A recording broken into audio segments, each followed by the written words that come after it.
This is Talitha Beverly. She runs a human resources consulting firm in the heart of Washington, D.C., which she started after gaining a decade of experience in corporate America at companies like Coca-Cola and Nestle. Her business has done $500,000 in annual revenue, and today we got a look into how she did so. Keep watching to learn about what it takes to start a business in professional services like Talitha.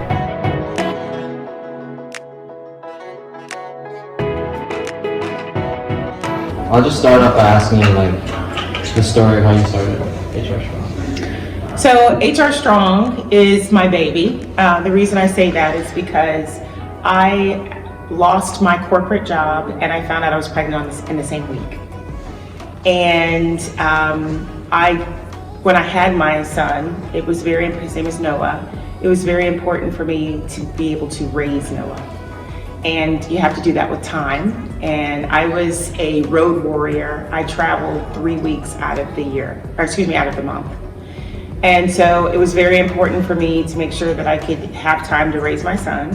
So I decided to use my corporate experience to freelance. And I got my first client and I was like, okay, I'm able to make the same amount of money and work less hours and also be able to use that time to not only raise my son, but create a lifestyle that I wanted us to live.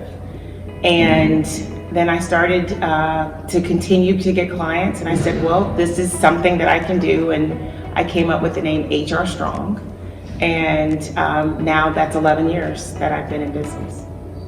Can you tell us a little bit more about what HR Strong is and what you do? Sure. HR Strong is a human resource outsourcing and consulting firm, and we help organizations prepare for the future of work. And basically, we are an extension of your business offering human resource services. And a lot of people say, what's human resources? Is it just hiring and firing? And where we pride ourselves in is that we are true business partners. We learn and understand your business and then see how your people can help you move your business forward. We help a lot of companies scale and grow. And the only way they can do that is through their people with a good, solid people plan. And we help them with that strategy. That's our primary service. So these clients, what are your main methods of obtaining clientele and finding companies to work for? So it's funny because when I first started my business, I had clients from my corporate experience, right? So people saw that I was good at what I did, and I did it for over 15 years in corporate America. So they're like, hey, I see you started your own, consultancy. Can you come and do this work for me? And so it was based on referrals. And then after a while, those referrals started not to run out, it just didn't come as frequently to keep consistent revenue. So then I realized I needed to go out and get clients myself instead of just referrals. So I actually went and got a sales coach. And the sales coach taught me a lot about positioning. It taught me a lot about outreach and how to do inbound and outbound marketing, and just to really put yourself in a place or position yourself where you can be seen, not by everyone, but by the people who need your services. So I've implemented some of those strategies and that's how I've been able to obtain clients. How do you prove to these companies that you are the real deal? So how I prove it is through results. One of the things that I pride myself in is whatever the client has a need for, I prioritize that need and I triage. So if they have that primary need, that's the first need that's taken care of. When we do our orientation call or our kickoff call, that's the first call after the contract sign, we have a 90-day plan for them. And in that 90-day plan, the first step is to do their primary need. And then in the rest of the 90 days, we lay out a plan of we chart a course of how they're going to build their infrastructure and to make sure that it's sustainable. And along the way, you do check-ins, and usually I have once a week check-ins, and every time you deliver a result, some of them are very surprised, and then they realize that what they're doing through their people is making a difference in the bottom or top line of their business. Interesting. So as a minority business owner, how do you feel that your experience has given you an edge in this business? So I know I'm a woman and I know I'm a minority, but I don't wake up and say, I'm a minority businesswoman and I need to go out in the marketplace as a minority businesswoman and get business. I started my career in operations, and I was the manager that now I support those types of managers. My first job was a supervisor at Anheuser-Busch, and I worked midnight shift for over 6 years. And those managers needed an HR person, and that they could trust, and that also knew the business. And so when I became an HR consultant, I knew the business enough to be able to support those managers because I was in their seat. And I lead with, I call empathetic engagement. And that is, you have to listen to what people need, you have to understand their needs, and then you have to walk in their shoes. So I spend time in the field, I spend time in their meetings, I spend time understanding their business. And when I understand it, I know how to connect the people to what their goals are. And as a Black female, I don't think about me being a Black female. I think about me helping them reach their results. And the advantage is that I do help them achieve the results, and it makes me successful in the marketplace. You, as a startup, you practically manage this business all on your own. And as you said, you started this business alongside raising a kid. Mm-hmm. How do you manage your time so that you get to all the tasks that you have to get done and still keep your personal life in check? That's a great question, because the reason I started my business was for work-life balance.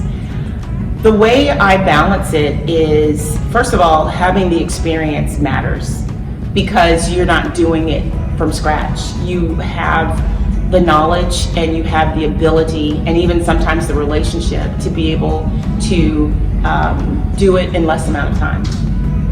The thing is making sure that it's quality, right? So what you're doing is you're doing your experience, you're executing the experience that you have, but you're refining it so you don't take as much time. But what I do in terms of my schedule is I work when I have the free time. And when I say the free time, my son goes to school. So when he goes to school, I come to the office and work. But as soon as it's time to pick him up, my part-time job, or I shouldn't say my nighttime job, or my second job kicks in, which is being a mom. And you cook and you wash clothes and do all of those things, and it works out. Sometimes I look back and say, wow, how did I get all that done? And I'm just blessed that I'm in an environment that I love doing both. I love being a mom. I love being able to get results with my clients. And my work-life balance has paid off, because that's what the business was all about in the first place. Yeah, I love how you found. Our next question: how important is financial literacy to starting a business? Do you need to be completely proficient to start your business? You can start a business, and I mean, like, right away. The financial part comes when it's time to pay taxes. When you need to pay bills and the cash flow is low. You can always launch, but it's extremely important to get to a point where you know what you're doing and that it's repeatable, it's consistent. And the way you're able to do that is knowing financial literacy, knowing your books. When you're paying taxes, and especially as an entrepreneur, there's tax write-offs and there's things of that nature. If I didn't really know all of that when I started, and I got a CPA, and the CPA helped me see that and also helped me formulate a strategy so I could sustain what I had, and that was the lifestyle that I wanted. And in addition to that, how to reinvest in my business so I can continue to grow. If you don't understand that, then you are just what they call a hobby, right? I mean, it's like you're paying your bills, but you're just your own employee, and you're an employee still. You know, so financial literacy is extremely important. I personally I have a good CPA, but I needed to take classes in it. And the classes are lots of entrepreneurial programs that offer capital readiness classes, and making sure that you know how to use QuickBooks, and you know how to budget, and you're banking with the right places, and you're saving correctly, and you're investing for your retirement. So all of those things you have to know about, or you're just working as a hobby. And part of winning is making money, and making money work for you. What is some advice that you have for young entrepreneurs who are interested in the services and consulting industry? So the advice I have is, whatever you're into, enjoy it, get good at it. The environment that you surround yourself in, you are able to learn through. You don't always learn everything through a book. You have to be in that environment, and you have to surround yourself with people that want that or have achieved that. I say you need to get a mentor and get anything that keeps you not only in that environment, but allows you to get there faster. Thanks. To end this off, do you have any tricks that you used to get ahead when you were starting your business? Any advice or anything you wish you knew before starting? What I wish I knew before starting. So I'm a believer, and I believe that it's very important that you are grounded in faith, because all of this is about taking a big chance, right? And I would have started sooner, even in corporate America. I left corporate America sooner, had I had been grounded more in believing that this is going to happen for me. It's a mindset, right? So it took me a while, even after I started, to develop a mindset of, this is going to work out. I'm going to make money. I'm going to have what I need for me and my son. I'm going to have a lifestyle, this work-life balance that I wanted to accomplish. I did it because I was in a situation where I'm like, I got to do something different, because I know that working 60 hours is not going to allow me to do what I need to do. So I was kind of pushed into it, right? It's like when someone teaches someone how to swim and just pushes them in the water. That's what happened, literally, for me. But the mindset of knowing that if you have a passion, if you have a focus, and you believe in yourself, and you believe that it can happen, then it will happen. So for HR Strong, obviously you've been in business for 11 years. What is your next big step that you're thinking about taking? I'm so glad that you asked me that, Jackson. So my next big step is I have franchised HR Strong. And basically what that is the opportunity that I've had to build a great work-life balance and provide value to my clients in the marketplace. I want to make that available to other people like me.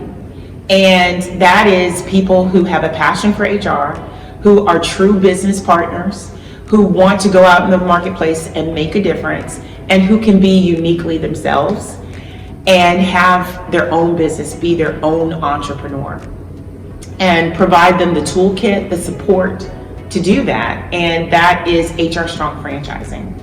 And what we've been doing is going through all of the necessary steps. You have to build your FDD, which is your franchise disclosure document, the business plan, making sure that we map out territories so that they are able to be successful, and give them also just the operational needs so that they can do exactly what I've done and the steps that I've provided for their success. So our next big step is to launch in the fall, and we're launching specifically in Washington, D.C. Washington, D.C. is where we want to make sure that in the heart of the nation, our nation's capital, that we have HR consultants, HR professionals, HR entrepreneurs that can support businesses, and then we grow and spread throughout the country. So we're super excited about doing that, and yeah, I'm HR Strong Franchising is next. So I'm looking for HR consultants, specifically who have businesses or reside in Washington, D.C. That's amazing. Well, good luck with that. Thank you. I'll be looking forward into the fall, seeing your progress. Thank you so much. Well, Talitha, thank you so much for this interview. Yes. I can tell that your experience has been very valuable in your career and your business. Thank you, Jackson.